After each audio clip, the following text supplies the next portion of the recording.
একজন সরল মানুষ আর একজন চালাক মানুষ, এই দুজনের মধ্যে কি ডিফারেন্স?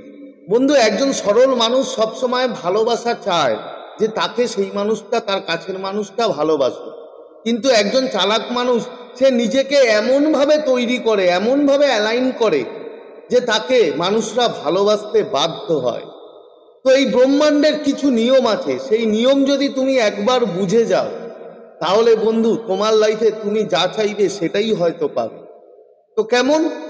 আমরা যখন কিছু বারবার চাই, আমাদের যেগুলো দরকার, আমরা যেগুলোর জন্য ডেসপারেট হয়ে যাই বন্ধু, সেগুলো কিন্তু আমাদের কাছে আসে না।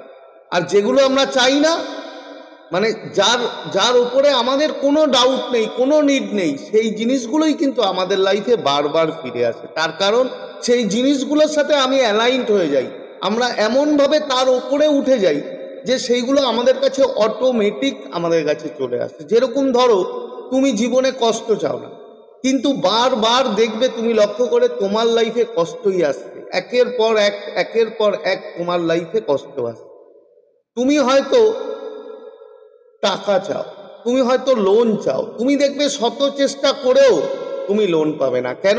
তার কারণ তুমি তুমি সেই লোনের সাথে তোমার ডাউট এমন চলে এসছে, তুমি তার সাথে অ্যালাইন হতে পারো, তাই বারবার তোমার কাছে চলে আসে।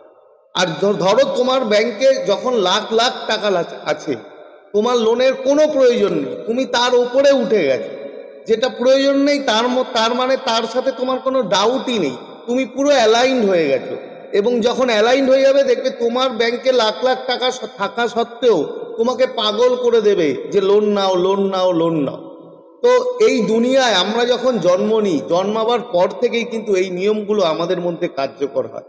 তাই আমাদের অ্যালাইন করতে হয়, অ্যালাইন করলেই তুমি কিন্তু তোমার যে নিড, তোমার যে চাওয়া, তোমার যে পাওয়া, তুমি যখন তাকে ভুলতে পারবে, লেটস গো করতে পারবো, যে তোমার চাই না, দরকার নেই, তখন কিন্তু সেই জিনিসগুলো বন্ধু তোমার মধ্যে অটোমেটিক আসবে।